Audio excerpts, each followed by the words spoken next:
And now the Federal Executive Council has approved the Creative Economy Development Fund and Intellectual Property Monetization Pilot to support Nigeria's creative sector.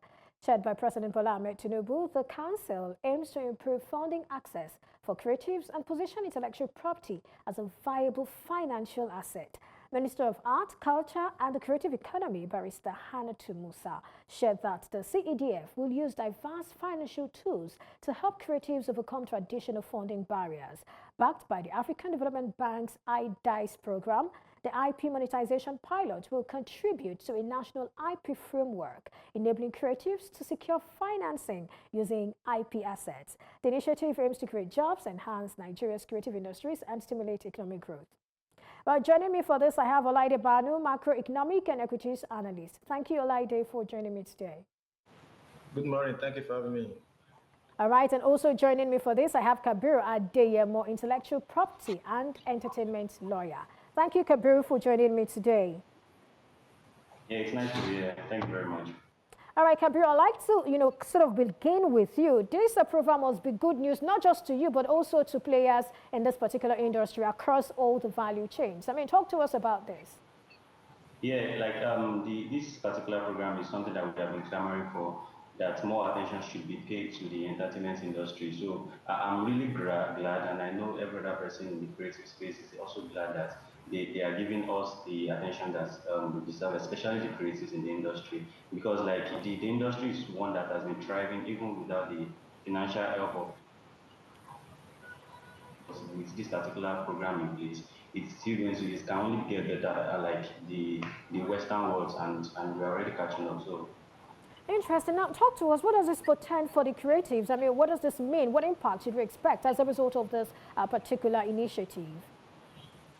okay, so since according to what the government is saying, so it's still at the proposal stage. They are proposing that this particular fund is going to help with the development of the IP valuation. And when I say IP valuation, it means that the way the intellectual properties of each of the creatives, the way the assets are the value that is attributed to the asset is going to like be much more valuable and everything. So it's also a means of generating new streams of income to the GDP of the country too. And I'm very glad about this part because I know the investors are going to be confident, much more confident about investing in the creative space, especially the film industry, because I believe the music is like our biggest export in the entertainment space right now. So there are so many benefits that this is going to like also bring, like with respect to it's also going to reduce the sexualization in the industry, especially like for a creative that has the idea and everything, but they feel like they need a godfather or something before they can be able to like thrive and everything. So this particular platform is one that will help them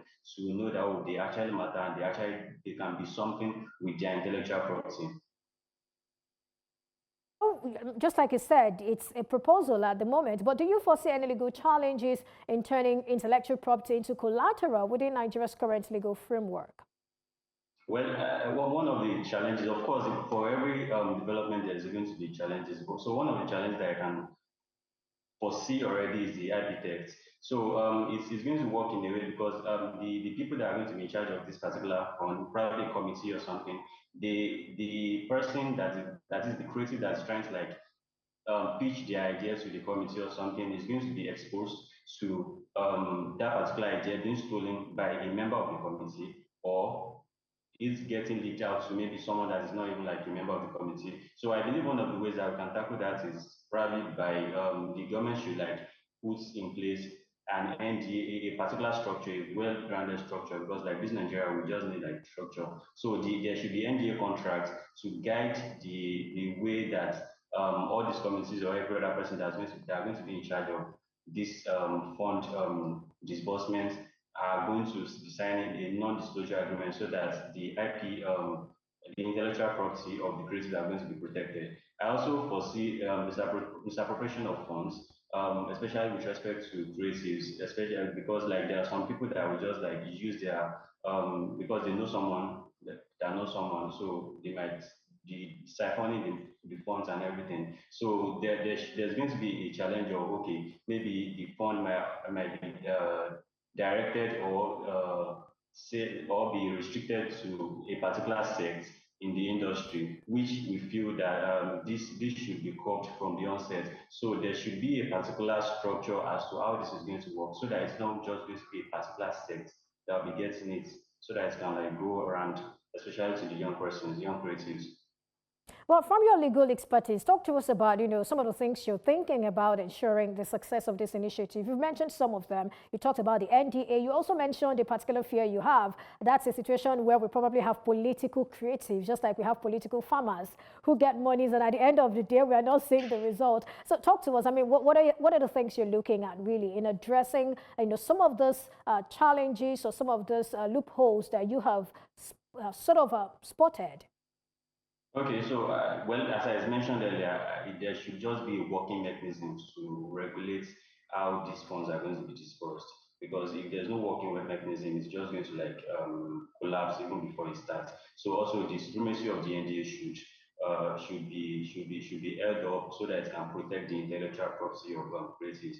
And there's also like the what we have always been clamoring for, that there should be a proper framework that should be guiding transactions in the creative space. Like the Copyright Act, it just states who owns what and how like someone can be able to like lay claims to the ownership of different body of works, but it does not specifically state the in-depth transactions that ensues between creators in the industry. So I think that all those should be focused more, so that the fund that is being discussed is not going to be misappropriated. Right, thank you. Now, let me come to the financial markets analyst now, seeing that this conversation is an intersection between whether you call it entertainment law and, of course, the financial market. Now, the CEDF, as a special purpose vehicle, will provide funding to creatives through various financial instruments, including debt, quasi-equity, and equity. I'd like you to help us unpack this. Are we going to see a listing on the exchange, or what exactly is this about?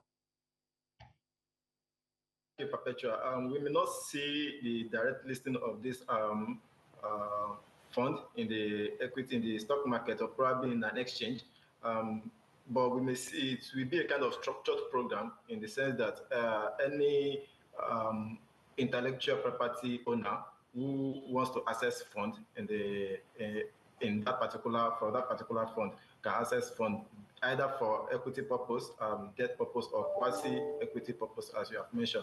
Let's look at it, for example, in a way that a particular musician, a particular music from a particular musician is playing on air on daily basis, or probably on a periodic basis, and this musician earns royalty every time the music is played on air. So this is a source of income to this particular person, but this person needs an additional fund to produce another music probably in the future. So he may sell out, go through the fund, this particular fund to access this fund in order that the existing cash flow he has been earning can go into that particular fund and access a pool of funds from this CEDF, a pool of funds at once in order to produce a new one for the future. So it's a kind of a form of immediate access fund access from a particular pool. However, it is not expected that such person may access the fund and not able to pay back. Definitely, the cash flow from what he has been earning in the past may particular return back to that particular fund, or from the new one in terms of debt process, the new music is producing, or the kind of intellectual property is producing in this aspect now, we definitely pay back from particular sum. So it's a sum of assets funding for the creative industry for the intellectual properties. Right. Well, that's on the one hand. On the other hand, the fund will also sort of develop a transformative model for the securitization and collateralization of IP, that's intellectual property assets, which of course would enable Nigerian creatives to leverage their intellectual property as viable assets for securing financing. I wanted to also help us unpack this, really, the securitization and of course the collateralization. As I made mention earlier, based on the example I created, the scenario I created now, actually some private investors have been playing out in this particular industry. Some institutional investors have been playing out in this intellectual properties, going by the looking at the act in the act sector, the music industry, the filmmaking industry in Nigeria. They've been doing quite well in that. Well, however, looking at that, how it impacts and how you securitize that in terms of the debt or equity or quasi-equity form of access funding. Uh, as I made mention in the example I created earlier, this is going to give an access to, in terms of the cash flow that this person is earning in the first place, will be a kind of joint joint investment uh, from the from the intellectual property owner and also from the investor coming into it, so that the cash flow coming in will be shared based on the percentage of the cash flow coming in. So, however, this CEDF is going to give a kind of the SPV purpose, which is going to give a kind of the issuing opportunity for that particular intellectual property asset, in to make it accessible not just for institutional investors, also for probably individual or HNS that want to play into the sector. All right, Kabir, I'd like you to come in here. I mean, taking another look at the IP monetization pilot, talk to us, I mean, how robust is, or do we have, let me just put it this way, do we have a working framework for it, or are there structures that must be put in place for this to be successful? Okay, so do we really have anyone that is working right now? Maybe yes, the Copyright Act, which safeguards the intellectual property of every creator. So if you as a creator, which is maybe you're an artist or you're a filmmaker, and it is best believed that any idea that you put out is going to be yours. So the Copyright Act is there. So just like I mentioned earlier, so we still need much more than the Copyright Act, and this is with respect to the transactions that goes on like on the back end, which includes like maybe when an artist is trying to like sing a song, and there should be an artist and producer agreement. So there are like the terms that should be agreed upon between the artist and the producer. So all these are not actually like in a framework, but we are adopting the Western practices, which we of course it is already there. Some people use it, but there are still disputes as to whether or not we should follow it within the industry. So there might be some sects or persons in the creative space that will say that, oh, like we don't want to like do 50-50, we just want to do 80-20, which is not so good. So it's just preferable for us to have a particular framework to guide all those, so it can be ours and we can always like adopt it anytime. So also in the film sector, there are like different agreements that you just have to like state specifically that it is in the law that this is how it's supposed to be. So there won't be so much to do on negotiation and back and forth. All right, Kabir, just So I before... believe the Go ahead. okay. Go ahead. Oh, yeah, so the intellectual property of creatives can be monetized. It's already been monetized. We just need a particular framework to be able to guide those transactions that go on the back end. All right, let me just put this to you. How viable do you think IP is as a collateral class in the Nigerian market, considering its relative novelty when it comes to securitization? Maybe Kabir, if you can start with that, and then we have Olaide also speak to that. Okay, so in the past, we've always like been monetizing our creatives, our intellectual properties. So it's a viable asset because it's especially the music industry and the film industry, which is also like growing. It's a viable asset to like our country because the contribution that it's making to the GDP of the country is also a lot. So I think it can only get better. So like it's worth the investment by the government, because even without the investment of the government, we are already like doing so well. We are already competing throughout the world. So like the government's financial backing is also going to like assist to contribute to the whole what's it called, the whole intellectual property and the support that we are getting in the throughout the whole world, because like the creators are going to have much more funds to be able to like push themselves to the whole world. I'm just scared about the exorbitant tax that might come along with this particular fund. I like that. You're scared. Okay, so Olaide, let's get your thoughts on that, and maybe you respond to if you're also scared of the tax that could come as a result of this. Well, if people are working, if people are making money, then they should also pay taxes, don't you think so? Obviously, there should be taxes going into that aspect. But if you look at the Nigerian music industry, for example, if you look at the Nigerian movie industry, looking at the Nigerian art industry itself, they've been growing quite well, and also which, as you mentioned, is supposed to contribute significantly to the tax base of the country.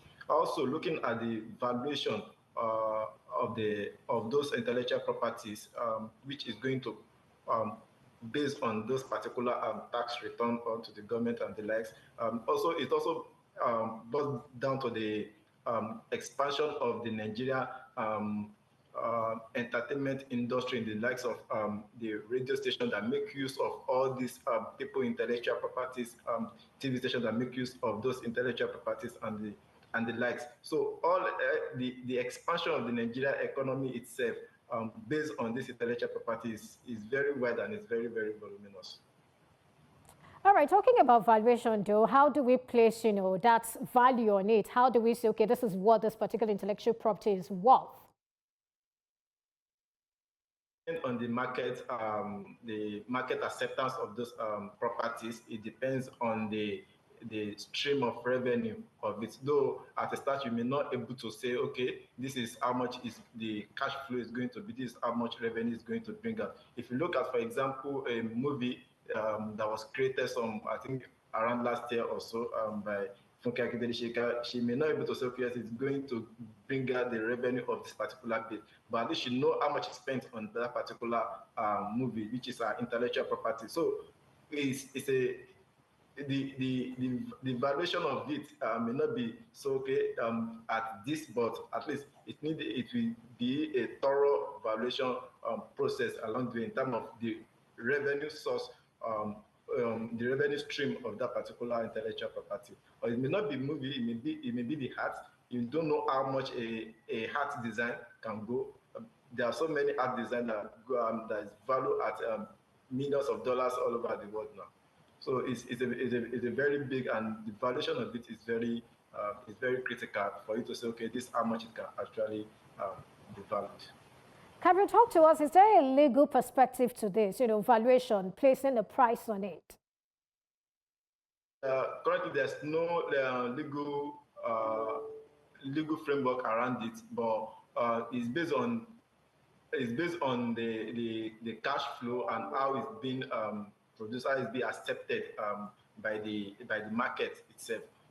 If you see, if a musician collects royalty, a particular percentage of royalty on his music being played on air, so that particular percentage can be used as one of the valuation base for that intellectual property, in the sense that, okay, this is amount that this is the cash flow of this intellectual property when being played on air, or this kind of album when being played on air. So all those stuffs can be used, but there are so many other ones which can also be applied on the intellectual properties. All right, Kabiru, I mean, you're the lawyer here, so let's hear you. Let's hear your take on that. And let me also put this. I know that normally, I mean, radio stations, they play the songs. They don't pay a dime to these creatives. So are you seeing a change in that dynamics as a result of this particular fund and this IP monetization we're beginning to talk about now? Is that going to change? I don't think so. I don't think so, except there are plans to also make a legal framework to be able to guide that particular aspect that you just mentioned. So a royalty is supposed to be getting from radio stations, television stations that play music, but in this part of the world that we are, they don't oblige. So that's why most of the artists actually the artists pay you here. The artists pay you here to sort of air their songs.